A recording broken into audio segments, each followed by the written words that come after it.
का धाम का नियम है मिलेगा। उसके बाद में आपकी तरह श्रद्धालु जो श्रद्धा से भगवती की शरण में आते हैं, अपनी मन्नत मांगने के लिए माता के दरबार में आते हैं। श्रद्धा विश्वास से जुड़े हुए जितने भी श्रद्धालु हैं आते जाते रहते हैं माता के दरबार में। लेकिन यहाँ धाम का नियम जो मेले का जो अनुष्ठान का नियम है तो वास्तव में होता है। और आपकी तरह जो श्रद्धा से जुड़े हुए हमेशा आते हैं तो आप भी आए हैं।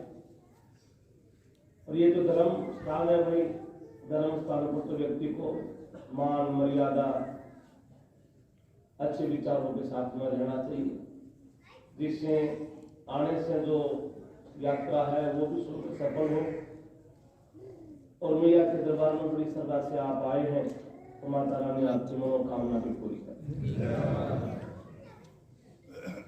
वैसे तो मेला होता है जब ज्यादा रस हो जाता है, आप सबको मालूम है, ज्यादा रस होता है, भीड़ हो जाती है। लेकिन ये जरूरी नहीं भक्तों की सारे भक्त कुछ पूछने के लिए भी आते हैं। बहुत से हमारे ऐसे श्रद्धालु हैं उनकी श्रद्धा जुड़ी हुई है, हवन में आते, दर्शन करने आते, अरदास लगाने के लिए आते। लेकिन जहां से जिसको जीवन दान मिल जाता है, धारणे से जिस व्यक्ति को कोई फायदा हो जाता है, उस व्यक्ति को कभी भी जीवन में वो तपोभूमि वो स्थान नहीं छोड़ना चाहिए, नहीं छोड़ना चाहिए। क्योंकि जहां से अच्छे कार्य की शुरुआत होती है वो उसके जीवन में सबसे सुंदर दिन होता है। और व्यक्ति अपने सुंदर दिन को भूल जाता है, पूरा वक्त तो जीवन में जगह जगह आते रहते हैं। तो आप कई भगत पुराने श्रद्धालु कई वर्षों पहले आए, उसके बाद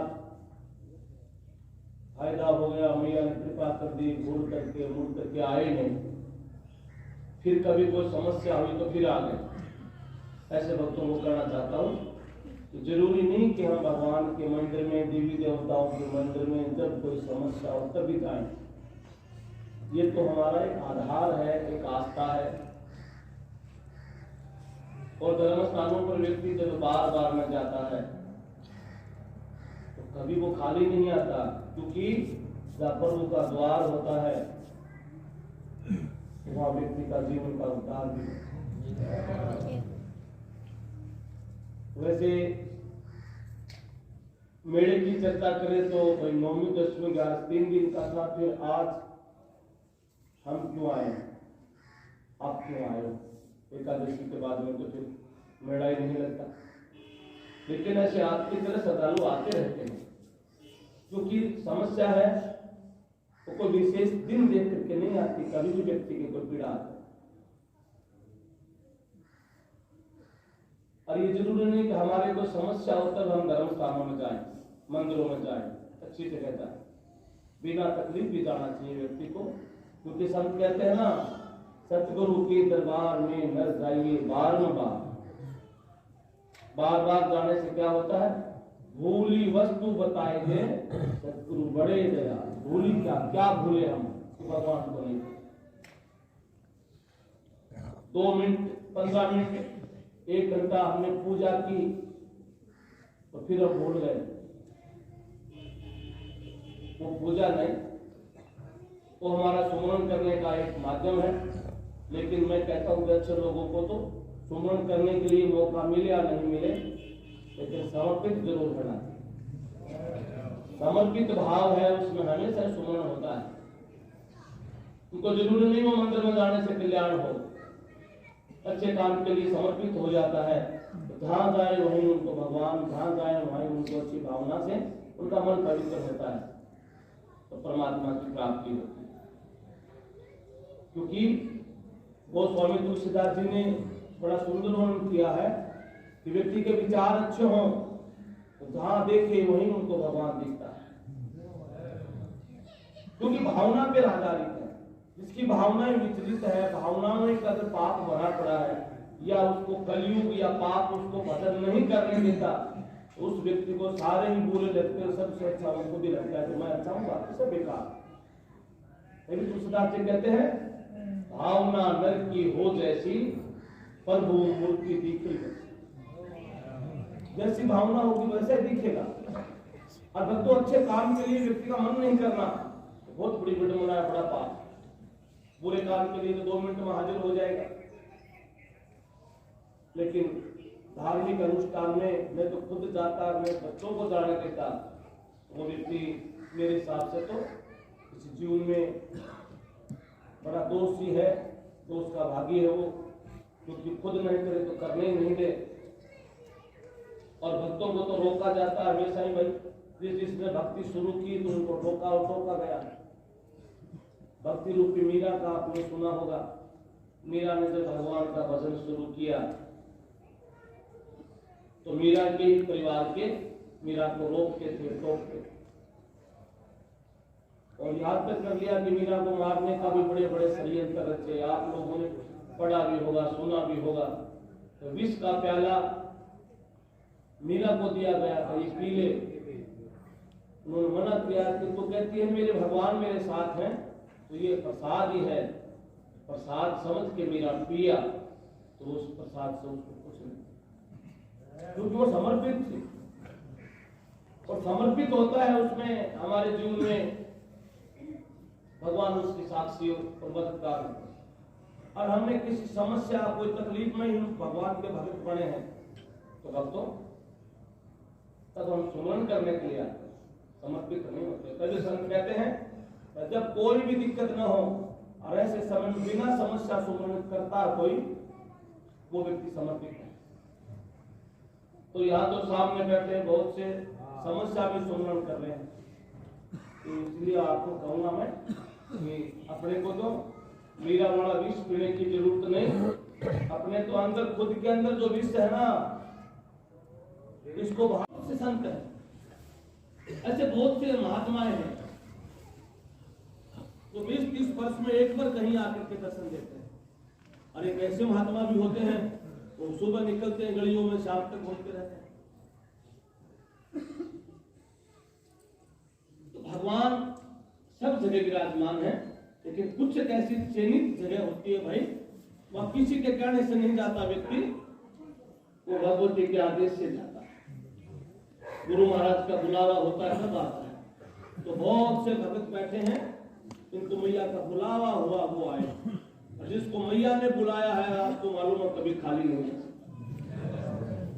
तो मैं कह रहा था आपको प्रकृति की वाली बात है। तो हमारे गुरु महाराज के आशीर्वाद से आप लोग तो भगवान को किसी भी रूप में पूजने के लिए यहाँ पहुंचे हैं। तो एक संदेश है मैया का कि आप गृहस्थी हैं, लगभग 99% श्रद्धालु है वो गृहस्थी से जुड़े हुए, एक दूसरे के आधारित हैं, एक दूसरे से कोई न कोई नाता है।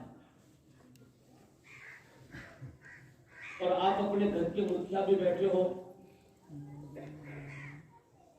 तो मैया ने एक संदेश दिया है भक्तों आप सबको कि आप अपने घर के मुखिया हो, आप अपने ऊपर भी एक कोई घर का और मुखिया हो। जब आपके पति पत्नी आप दोनों अगर झगड़ा कर रहे हो तो आपको भय किसका है? मुखिया कोई नहीं होगा तो कौन कहेगा कि आप रुको मत लड़िए। आपके घर में कोई मुखिया होगा तो वो कहेगा नहीं बेटी ऐसा नहीं करना चाहिए, या आपके पति को कहेगा कि नहीं तुम ऐसा मत करो। और आपका कोई मुखिया नहीं है तो आप लड़ते रहो, झगड़ते रहो, बच्चों पर गलत असर पड़ेगा, धीरे धीरे बच्चे भी आपसे दूर हो जाएंगे और आपकी उम्र है बुढ़ापे की तरफ चलेगी, न आप उठ सकते न बैठ सकते, तब औलाद याद आएगी, तब फिर वो समय चला जाएगा आपसे। याद रखना ऐसी बातें मैं क्यों कहता हूँ, ऐसे लोग धाम में बैठे हुए होते हैं तब कहता। ये नहीं कि मैं कोई कहानी कह रहा हूँ, ये नहीं मैं कोई संदेश दे रहा हूँ ना, यहाँ एक एक शब्द निकलता है। इस प्रकार के लोग दरबार में बैठे, किसी को सीधा बताओ, किसी को बुला के बताओ, कि किसी को यहाँ खड़े खड़े इस कार्य में भी समझाओ। तो आप अपने बच्चों परिवार की शंका नहीं है, आप मर्यादा तोड़ गए तो भक्तों फिर बिना मर्यादा तो आप कर नहीं सकते। तो इसलिए मैं आपको भी कहना चाहूंगा सबको, आप अपने बच्चों के गार्जियन हैं, आप अपने ऊपर एक गार्जियन रखो और अपने ऊपर गार्जियन होता है हमारा भगवान, हमारा इष्ट, हमारी कुल देवी या हमारे गुरु, जो हमें भली और बुरी बातों के बारे में भेद का बता करके हमें हिम्मत दें, शक्ति दें, आत्मबल दें, मनोबल दें।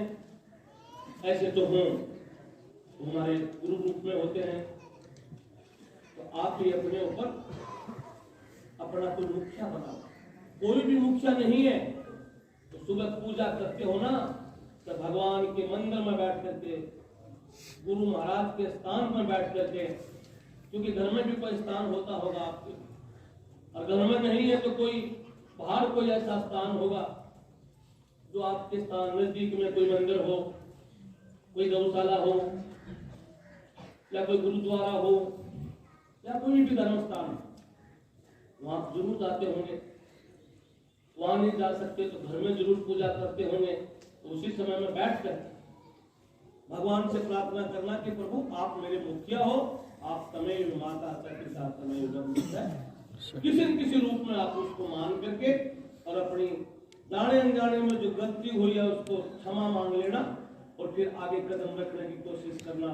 फिर वो आपको नहीं भटकने देगा, बिछुड़ने नहीं देगा, आपको जोड़ के रखेगा माला के साथ। तो आपको कल झाड़ा लगवाने आए होंगे, बस हमारे कष्ट भाग जाएंगे। झाड़ा किसी से कष्ट नहीं भागता, झाड़ा ये तो किसी तांत्रिक क्रियों से आपका जीवन नहीं सुधर सकता। आध्यात्मिक भाव है तो हमें वक्त के अनुसार जोड़ करके रखता है एक दूसरे में। धर्म क्या है? जब किसी को सुख दे वो धर्म है। पाप क्या है? हम किसी को कष्ट दे वो पाप है। हम किसी को कष्ट दे करके खुशी हो रहे हैं तो ये दार चक्कर है। एक दिन वो कष्ट घूमता हुआ उसका पहिया अपने ऊपर भी आना, हम भी कष्ट में होंगे।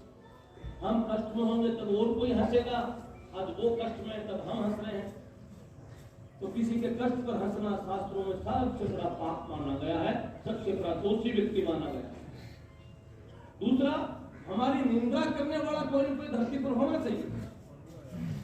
हमारी कोई बुराई नहीं करेगा तो भक्तों मानव जीवन बेकार होगा।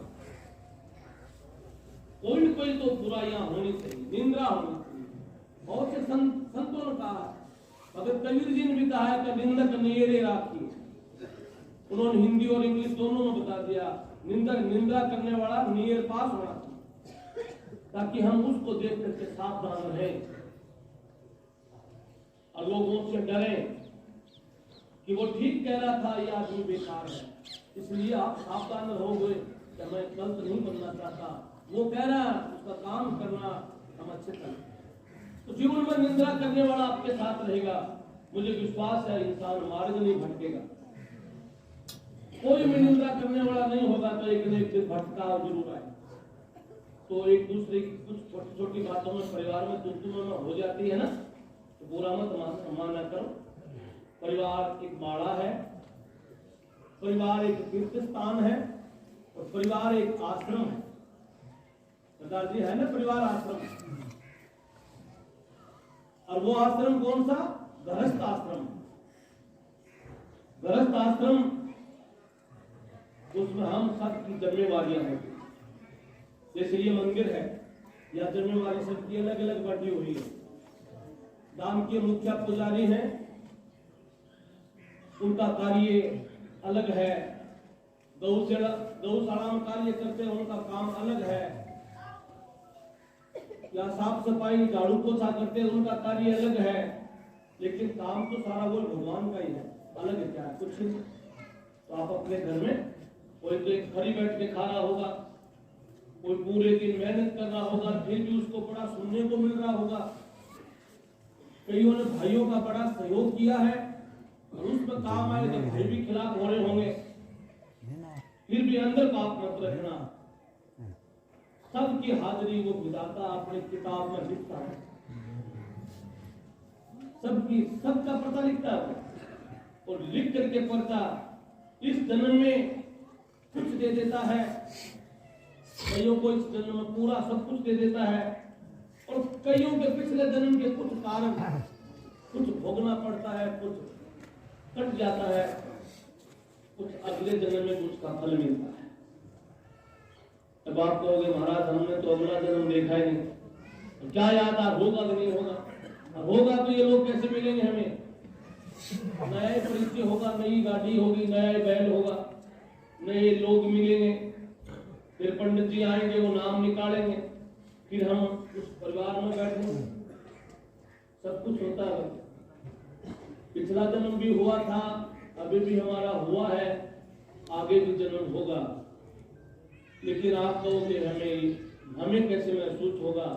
हमारे संत कहते हैं बहुत से भगत कुछ नहीं कर रहे, बड़ा आनंद से जी रहे हैं, न भक्ति करते न पूजा करते। आपका पड़ोसी है, वो भक्ति भी करता है, पूजा भी करता है, फिर भी कष्ट में है, और एक ऐसा कुछ नहीं करता फिर आनंद है। ऐसे आपके भी विचार आते होंगे मन में कई बार, महाराज हम पूजा कर रहे हैं, सेवा, फिर भी तकलीफ पा रहे हैं, हमारे बराबर वाला कुछ नहीं कर रहा, सुख पा रहा है। ये प्रश्न उस महाभारत के समय में अर्जुन के भी मन में आया था।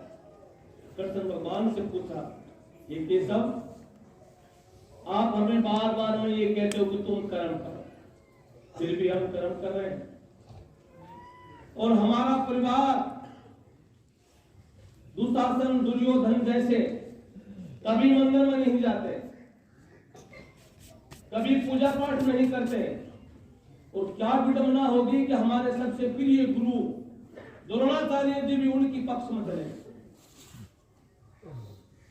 हमारे परिवार का मुखिया जो ये कहते थे कि हस्तिनापुर अमर रहे, हस्तिनापुर की गति सलामत रहे, उसको सुरक्षित रखने के लिए बाल ब्रह्मचारी बने भीष्म पिता।